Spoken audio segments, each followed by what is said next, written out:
Alright, Frontal Blessings, back with another video. Alright, before we begin, a couple quick announcements. 2025 yearly forecast readings are available now. You can book them from now. I run these until the end of February, very late February. Again, a yearly forecast reading is a month-by-month forecast of kind of what you can expect, be in store for, and prepare yourself. Messages from the spirits for 2025. Okay. Been doing it now for the last several years. Some of you guys have been repeat customers. You do it every year. If you're interested in booking one, you can book that now along with any other type of reading that I offer on a regular basis. For an example, I offer Clepothic demonic readings, Santa Muerte readings, Egyptian oracle readings, deity readings to see what gods, goddesses, and demons walk with you on the path. Shadow work readings, which is a great reading to do when you're looking for a sense of purpose and direction and you want to see what's going on around you in the current moment. And it helps you focus on things that are of the utmost importance, your needs first before your wants. All right, maybe you're just interested in a spiritual consultation. Any of the aforementioned, shoot me an email at khnum19@gmail.com. Please specify in the email your full weekly availability and the time zone you're in, and we'll set up a day and time that works for us. If you want to sign up for classes, go to my Patreon page, patreon.com/Baniti, Baniti tier 3. That's the tier you want to join. That's going to give you access to the 3 private classes I do every month on Patreon, including the group ritual that we do together at the end of the month. You can go to the Patreon page, click the collection sections. You can see all the ongoing classes. I have a bunch of ongoing classes with new content being added regularly. There'll be new classes added for 2024. It's a shitload of content. Trust me when I tell you, the work and the classes will keep you busy for a long time. You probably won't even be able to get through it and it take you years' time to get through it. Trust me when I tell you. All right, and you keep in mind when you join, you don't just get access from the day you join moving forward. You get access to everything in the archives, which is about 5 years worth of content. All right, if you want to take your path of self-mastery to the next level, check out the Patreon page, patreon.com/Baniti, Baniti tier 3. That's the tier you want to join. Also, don't forget to check out all the social media pages. Primordial Chaos 9, one word, on Instagram. Primordial Chaos 2 words on Facebook. Primordial Chaos 3 on TikTok. You can stay abreast of all the latest happenings, classes, announcements, and events on those platforms. So please subscribe and support those platforms. And you can also stay abreast here in the YouTube page in the community section. So I post everything across those platforms. So subscribe to them, please. Don't forget to hit the like button and subscribe to my channel here on YouTube so we can get this information out. Also, don't forget to check out the Primordial Chaos podcast, available on Spotify and all major podcast platforms.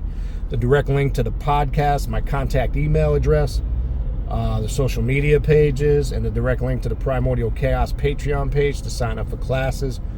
All of those links are in the description box of the video you're watching right now. All right, you see the title. I usually don't comment and talk on other people's videos and platforms, but I had to weigh in on this. I wanted to expound on this more because this was just very interesting to me, number one. Number two, I keep telling you guys, stop letting people make claims and say shit when it comes to religion, spirituality, and history that is comical and ridiculous. Okay, so I want to make something clear. I was in a lot of that spectrum or platform or in those arenas years back, so I'm very skilled and versed on it. I can have that dialogue about ancient history, religion, this and that, but I sometimes see that that's a loophole. It's just a constant merry-go-round of nothingness, in my opinion. So I can speak on this from a third-party perspective. I want to make this clear before I expound on what it is I want to expound on. As an occultist, as a sorcerer, a magician that uses the dark arts and magic, I'm just using terms that people are familiar with, that's my path, okay? My path is substantiated by results from the work. So I can comment on this from a neutral perspective because most people don't even want to step into the arena that I deal with, which is the occult, left-hand path, magic, and sorcery, because it's out of their league. They don't know what they're talking about. They wouldn't even be able to have an intelligent discussion about it without bringing in their personal influence, opinions, and religious ideologies. I just want to make that clear. I'm also not stupid. I do realize whether it's my platform or anybody else's platform, not everybody will agree, except, and rightfully so, they shouldn't, what I say. People are going to love what I say, hate what I say, don't really give a shit what I say, right? So I'm grounded in that spectrum of reality. I have to put that out there. So I'm speaking first and foremost from a neutral perspective. But when I saw this video, I was blown away. And you guys might be seeing this the last couple of days. There's this video circulating of a discussion / kind of debate that Billy Carson had with this guy, Wesley Huff. Now, I got to call it for what it is. Billy Carson got his ass lit up. Okay, he got chewed up and spit out and looked foolish. Okay, me personally, and it's just, look, like I said, some people could feel the same way about me. I really couldn't give a shit. And I'm sure he couldn't either, or anybody else. But my thing is, I've always been suspect of a lot of the things he said. All right, a lot of it is just blanket statements. And if you watch this video, he got called out on it and had no rebuttal. I've always said I've believed Billy Huff, thinking of Wesley Huff. I always believed that Billy Carson has just rehashed a lot of the stuff about the Anunnakis and aliens and extraterrestrials that many have said before him. He's just recycled it. So you could go back to the teachings. In my opinion, one of the first to talk about it going into the late 70s and 80s. You can go back to people like Dr. Delbert Blair, who I believe doesn't get the credit for introducing a lot of that information. After him, there were people like Dr. Phil Valentine, Dr. York, or who people know as Dr. Malachi York. He piggybacked off of that hardcore in the early mid-90s. A lot of them used Zachariah Stitchin's work, right? You can read his series. And he was like probably one of the first mainstream authors that really started making this Anunnaki alien thing very popular in the late 80s, early 90s. So in my opinion, I was always suspect of a lot of things he said. Not because, I'm not saying everything that Billy Carson says is wrong, but he says a lot. People always like to be in this conscious community thing and use the word pseudo, but nobody calls a person out like him who has said a lot of pseudo shit. And I'm not also saying everything that Wesley Huff is saying is correct, but I will say this with Wesley Huff, he stands firm on his Christian theology, and I have to respect him because he produced documents. When you're having a historical and a religious debate, you've got to come with sources other than just your opinion. And basically, when you watch this dude Wesley Huff, who I don't know much about until recently looking into him, he's grounded in whether you agree with him or not. And I don't believe in his ideology, faith, or belief, but what I do accept is the dude was prepared. And if you watch these videos, and I also found out, and you'll see when you watch the videos, that Billy Carson is trying to get this, he doesn't want any of this footage of this debate up, which is not going to work, because everybody and their mama now has got clips, downloads, but you'll see the platform that he was on in this debate. He immediately afterwards, the guy, I can't remember the name of the host who you guys will see in the video when you pull it up, said he received calls immediately after it was over saying that, from Billy Carson and his people, that he doesn't want this debate put up publicly. Why would you not want it put up publicly if you don't have something to hide? Okay? The reality is, and I got to call it for what it is, and people need not to get up in their feelings. It's not a personal thing, right? And you got to be careful because one's a black man, one's a white man. Some people are going to turn this into a race thing, black versus white. It ain't got nothing to do with black versus white. It's got to do with just coming with right information or wrong information. That's it. Okay? So don't turn it into a race thing. Don't turn it into a personal like or dislike thing. Deal with it for what it is.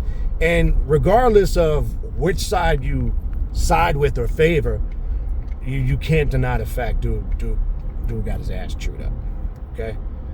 Now, if you watch the video, let me expound on a couple of things. And I'm also going to expound on some things that Wesley Huff should have expounded on a little more, that if Billy Carson really read the Gospel of Barnabas that he mentions in this debate, he would have brought out some points in the last 4 to 5, 6 chapters that he didn't. But I'll get to that in a second. All right, so he's claiming the debate was the existence It was centered around the discussion: was Jesus ever really crucified? Was his divinity was he just a man, a messenger, a prophet, or was he God himself? So obviously, the Christian narrative, they believe Jesus is God, right? And Billy is saying, no, he was just a divinely inspired man, a prophet, a guide, and the crucifixion never happened. So that's the focal point of the debate. So he comes on first, but keeps buck dancing when this dude, because he's thinking this dude doesn't know any of the things he's mentioning, and the dude calls him out on every last one of them. He's saying he's basing his claims on a translation of the Bible, an ancient manuscript, the Sinai Bible, which anybody that knows anything about basically the Sinai Bible is nothing but the ancient Greek manuscript, and anybody can get their hands on it. So at first he's making it sound like it's this rare thing, and so he's like, well, where did you get this from? Oh, I got it off of Amazon. I almost lost it. Got an ancient manuscript Bible. First of all, anything you're getting off of Amazon is not ancient. Let's establish that. So the dude immediately goes, oh, I know exactly what you're talking about. I have a copy of the Sinai Bible. It ain't nothing but the ancient Greek manuscript, this, that, and the third. He pulls a copy off the shelf right behind him. So you can immediately see in Billy Carson's reaction, he's not dealing with a regular dude now. He's obviously talking to somebody who knows his Christian theology and Christian history. So then he backtracks and says, as far as validating his reasoning of why Jesus wasn't crucified, he backtracks and says, well, not the Sinai Bible, but there's something in there that alludes to the Gospel of Barnabas. So this dude's like, okay, yeah, I'm completely familiar with that, but there's a lot of speculation of its authenticity. So the dude breaks down. Now, I've talked about the Gospel of Barnabas in my in my esoterical Bible cult Bible study class. So the dude immediately runs down the history to him. Well, yeah, it's a speculative book, and it's been proven there's a lot of inconsistencies in it, and its origin goes back to medieval times. There's only translation of it in Old Italian and Spanish, and there's a lot of inconsistencies that don't line up with the historicity of Jesus and Jesus's life and his time, and you could tell it was written by an individual, this, that, and the third. Good points by Wesley Huff. Billy Carson doesn't even address it. I don't even think Billy Carson has read the Book of Barnabas thoroughly. He might claim to have, because now, mind you, this is a dude that's claiming to be one of the world's most authoritative, renowned scholars of papyruses, scriptures, books, whatever, some shit like that. And this is the shit that I've been trying to tell you guys who are in that conscious movement. Nobody questions people when they make claims and give themselves these titles. I'm doctor this, I'm a master this, priest this, high this, elder this. Like, where are you getting these titles from other than self-proclamation? And I don't think anybody has a legitimate answer for that. Anyway, so this guy Wesley Huff is tearing up the authenticity of the Book of Barnabas and asks Billy Carson, what methodology does he use? What systems of reasoning and morality does he use to come to the conclusion whether something is authentic or not? He goes rambling on about the dogons, about how they chart the movement of the planets, this and that. So do you need something else outside to validate that? Because he doesn't have any sources. He doesn't have anything to support what he's saying. And listen to his verbiage. It's always, in my opinion, I think, and in my research, well, we all can make that claim. There's a lot of things I have opinions on that I've researched, right? That I might have my own reasoning behind and accepting. That doesn't mean everybody else is going to accept it or will. But the dude is clearly saying we're having a historical and a religious debate. We've got to bring religious references, facts, and documents. So you'll notice every time the dude corners him and asks him a question, he buck dances. He changes the subject. He tries to shift to something else. The dude, when he mentions something about papyruses and papyrus, depending how you want to pronounce it, the dude is he's some type of archaeologist that creates papyrus. He pulls out, it's crazy. I mean, dude came prepared with a sword and took their head off. And I'm only bringing this out not to be spiteful, but I got to call for what it is. It's about time somebody calls individuals out in these religious and historical debates and tells them to bring their sources and facts, and they don't bring it. Right? This dude just making claims, in my opinion, I think, Well, shit, we all think a lot and we all have a bunch of opinions. That's people in general. But that's not, and the dude's like, well, I'm not questioning your stories and what you have personal beliefs in. I'm not talking about that. I'm trying to figure out, this dude Wesley Huff is saying to Billy Carson, I'm trying to figure out how you come to this conclusion, right? What methods do you use other than, so what he's trying to show him, all you're doing is giving your personal opinion on something. I knew where the dude was going right out the gate, but obviously you could see Billy Carson didn't expect it, nor was he prepared for this type of level of discussion. And he had no sources. And then, by the way, if you see, he claims it lasted for about an hour. He claims he didn't have no more time. He had to go. Maybe he did or didn't. I don't know. But I kind of sense like he kind of had to figure a way out. He had to get out of this situation. I say that because finding out afterwards that he had called this host immediately afterwards and demanded that none of this stuff be put up publicly, that's suspect to me. That says you got something to hide. That says you're not being genuine about what it is you do. And there's just a lot of, there's just a lot of shit that ain't right about that, in my opinion. Right? So they have this discussion about the divinity of Jesus. Was Jesus really crucified? Long story short, because I want to add on to a little bit of that with the Book of Barnabas, that I think Billy Carson could have easily responded. But again, he sat there. I ain't never seen a dude that quiet. He sat there shrugging his shoulders, said little. It just showed me, again, what I've been saying to you guys a lot over the years. People don't know their ass from their elbow. They get on there, regurgitate shit they read somewhere. It sounds heavy and deep, and people fall for it. So this dude, after going through the authenticity of the Book of Barnabas, so his Wesley Huff's point is the historicity of the Gospels all line up. He goes back into the oldest ones, to the mind, gives you a little history on it, and he shows the reason why the scholars do not accept the Book of Barnabas is because it's not in alignment with historical timelines and the other books, etc. Now, I got my opinions on that. I'm not saying that Wesley Huff is completely right about all that, but he was more accurate, okay? And I've talked about the Book of Barnabas, but I've always presented it and I've said, you do your further research and reason this out. But there are some things in there that neither one of them talked about. If you go into the story of the crucifixion, so Billy Carson is saying Jesus was never crucified, and he's using the Book of Barnabas as a source. So the Book of Barnabas clearly states, right, that it's not that a crucifixion didn't happen, and this is what Billy Carson should have explained, but he didn't. It's not saying that the crucifixion never happened. It's saying it did, but it was saying that Judas of Iscariot was offered as a sacrificial lamb in the place of Jesus. And I'm just narrating what's in the Book of Barnabas. So it claims when Jesus is in the Garden of Gethsemane, he prays to the Father, like it says in the other Gospels, that the cup pass from him, not according to his will, but according to the Father's will, because at this moment his human nature is kicking in and he doesn't want to suffer on the cross. So they tell you that a ruckus takes place in the garden when the Roman soldiers and the Pharisees and the high scribes and priests come to seize Jesus and arrest him. A big fight breaks out.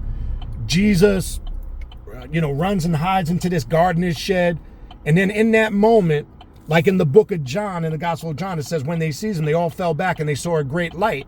Well, the Book of Barnabas expounds further. They say at that moment, Judas was transformed to look like Jesus, and now Jesus was transformed to look like Judas. Look, I'm not telling you, if you go do your research. So then they seize Judas, who they think is Jesus. And then the whole story of the crucifixion does take place, right? When you read the rest of the Book of Barnabas as described in the Gospels, but the Gospel of Barnabas is laying claim that in the Quran, I believe in the 4th chapter, Surah 157, it says it was made to look like they crucified him, which a lot of Muslims will use to validate what's in the Book of Barnabas.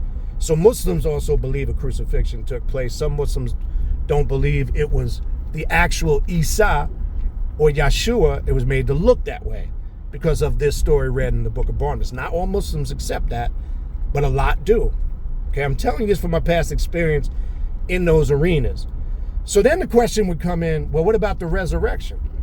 So then the Book of Barnabas and other scholars claim, well, that's why when he came into the upper room, well, he showed the nails, the holes in his hands from the nails. But that could be debated two ways, because he said to Thomas, doubting Thomas, look at my hands. Some will say, well, that's him showing the holes in his hands. And he was saying, do you need to see them to believe? That could be interpreted two different ways.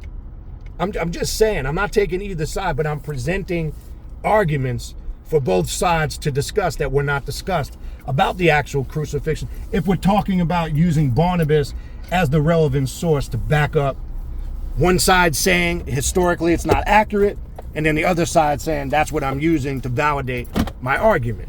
And this wasn't discussed. So it doesn't mean that a resurrection couldn't have still have taken place in the rest of the incidents. And then the debate is brought up, why did Jesus come back disguised wearing gardener clothes? It says, tell no one you saw me, but go to the apostles and tell them that I have ascended to my Father, when he hadn't yet. Remember when Mary Magdalene finds him? And he hadn't ascended yet. Why? So some say debate, if you were raised from the dead, what are you hiding from? Right? Okay? I mean, again, neither here nor there. I'm just presenting both sides of the argument. These points should have been discussed further as far as the authenticity of the crucifixion and the argument of the Book of Barnabas. Now, I think Wesley Huff has him when you look at the historicity and the history of the book, but I don't think Billy Carson presented his points of why a crucifixion didn't take place. If you're going to say the Book of Barnabas, he should have went in deep into the last 5 to 6 chapters when it gets into the crucifixion towards the end of the book. Okay? None of this was talked about or presented, and it made it easily, in my opinion, it made it super easy for Wesley Huff to just rip them apart. Very easy. It wasn't much you had to do, because only responses he was given, in my opinion, I think, hold on. I mean, you can't say stuff like that. In my opinion, I think, I don't understand how you can't expound a little further on what it is you're talking about. Anyway, doesn't mean the incidences and the stories in the 4 Gospels that took place afterwards still didn't happen. A resurrection to show and prove that he was the Son of God, etc. And I'm just using what's in the stories, okay?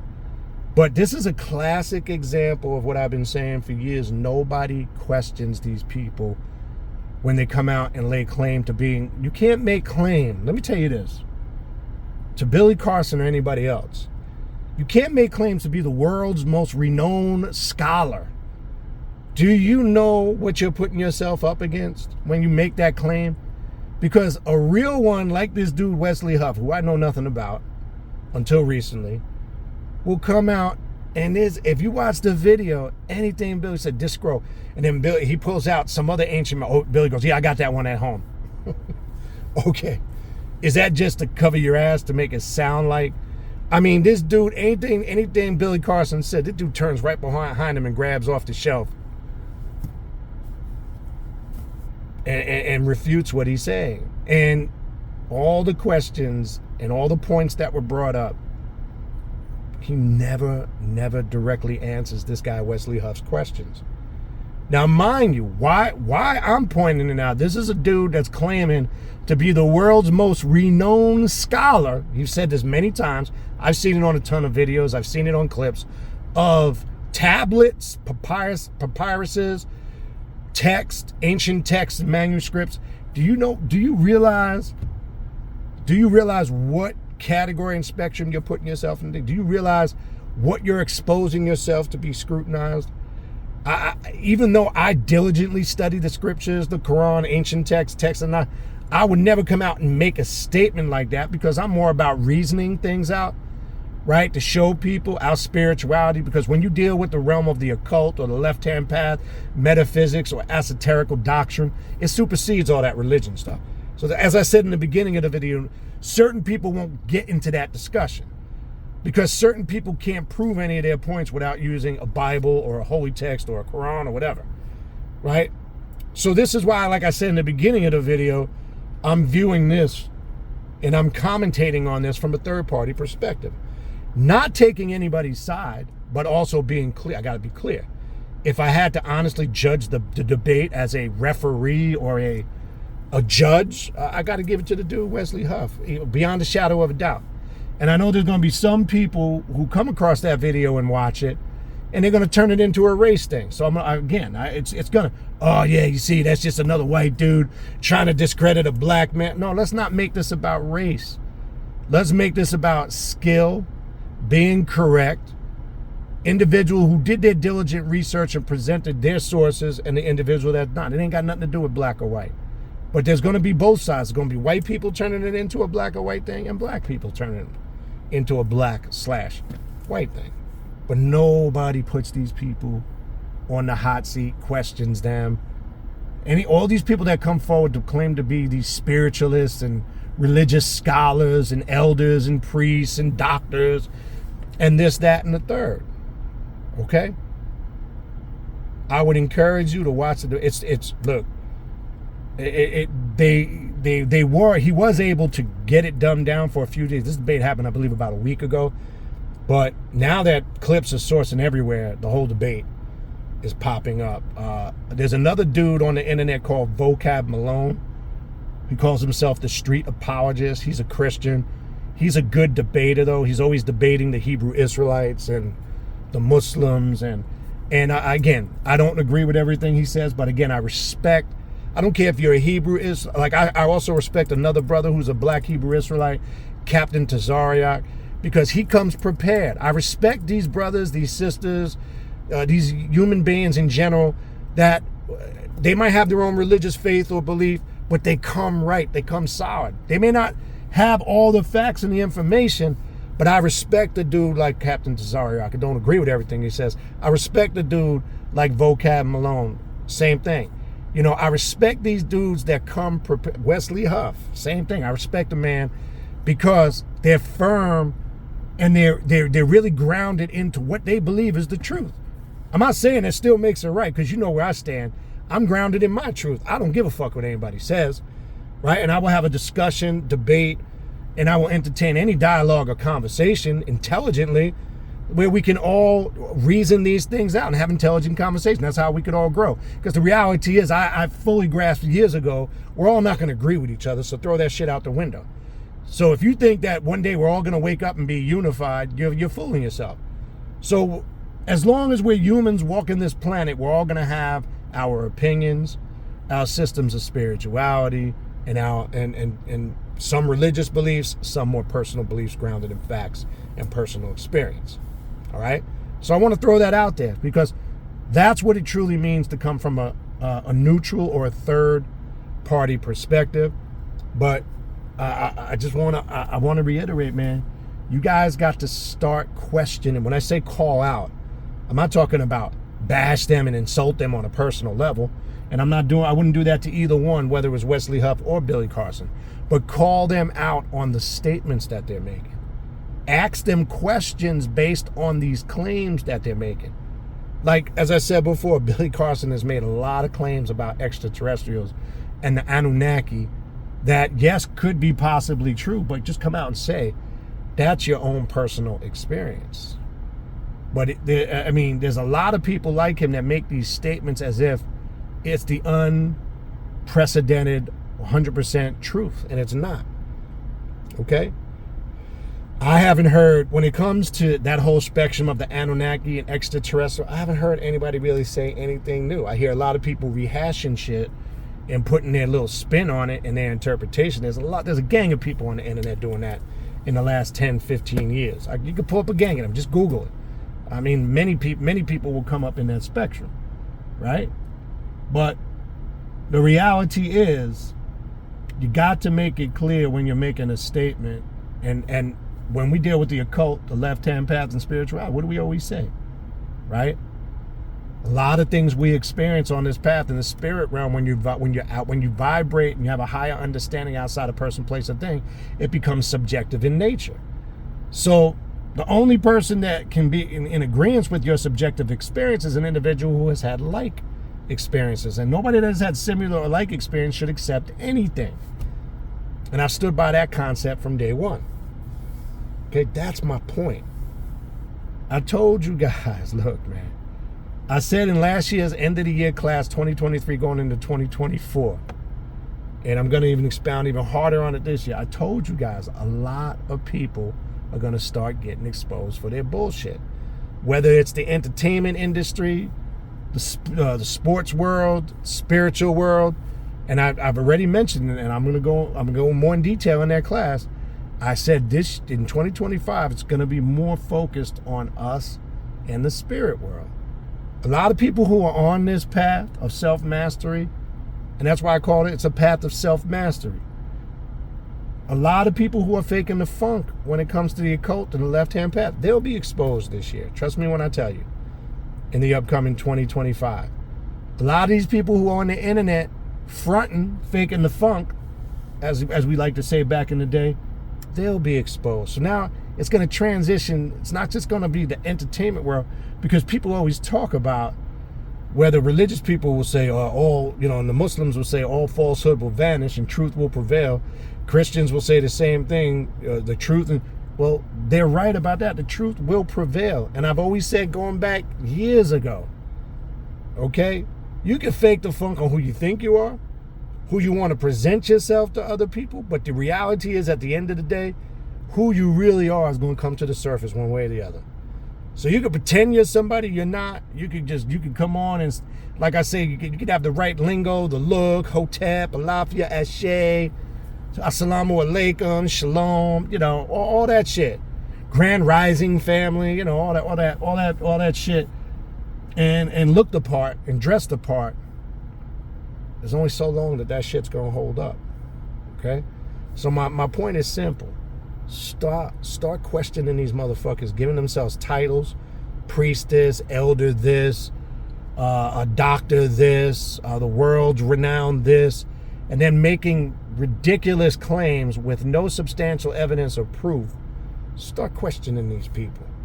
And if you were honest and you watch this debate, and if you can't see that this dude, Wesley Huff, clearly, it's not even close, clearly tore this dude up, you gotta be fools. Then you're letting your personal like and dislike take control. Okay, it would have been very easy to expound that discussion on the Book of Barnabas. First, you're saying the Sinai Bible, and then you say, no, I didn't mean that. And the dude rips you up and gives you the history of the Sinai Bible. It ain't nothing but an ancient Greek manuscript.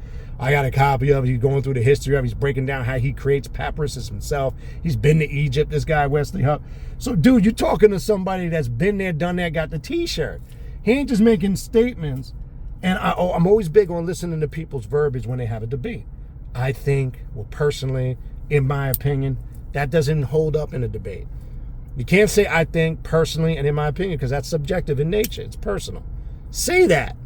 And if you say that, that's okay. But when you're not saying that, and somebody's questioning you on your sources and the authenticity of them, and that's the best you can respond, you're getting your ass chewed up. You buck dancing. You're dancing around questions. You dodging bullets.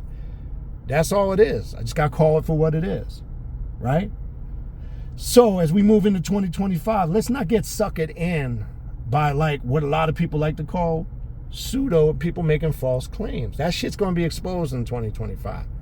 That shit, trust me when I tell you, I'm telling you right now in December 2024, the recording of this video, all that faking the funk shit is going to be exposed in 2025. And I want to make it clear on what I mean by that. Whatever you claim, you stand firm on. I don't care if you're Muslim, Christian, Jew, occultist, hoodoo, voodoo practitioner, whatever you lay claim to and giving yourself these titles and making these statements, your ass is going to be chin checked this year. Trust me when I tell you. And people are going to do it to themselves. And nobody got to do nothing but sit back and watch it unfold. It'll start to naturally manifest, and then hopefully people will wake up and get intelligent enough to start asking the questions to assist that process. That's it. All right?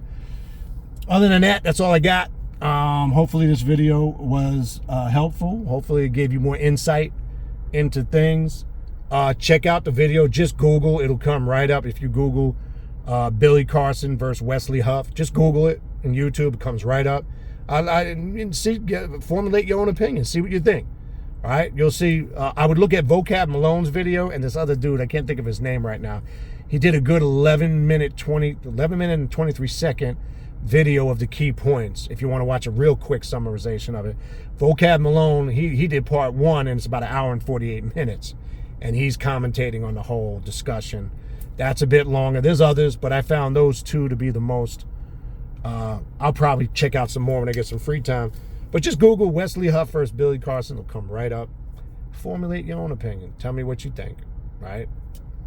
And we'll go from there. All right, if you need to reach out to me for a reading, a consultation, you want to sign up for classes, all of that good stuff, my contact email address, the link for that, for the podcast, for the social media pages, the direct link for the Primordial Chaos Patreon page to sign up for classes. All of those links are in the description box of this video you're watching right now. That's going to do it. We'll talk soon. Infernal blessings.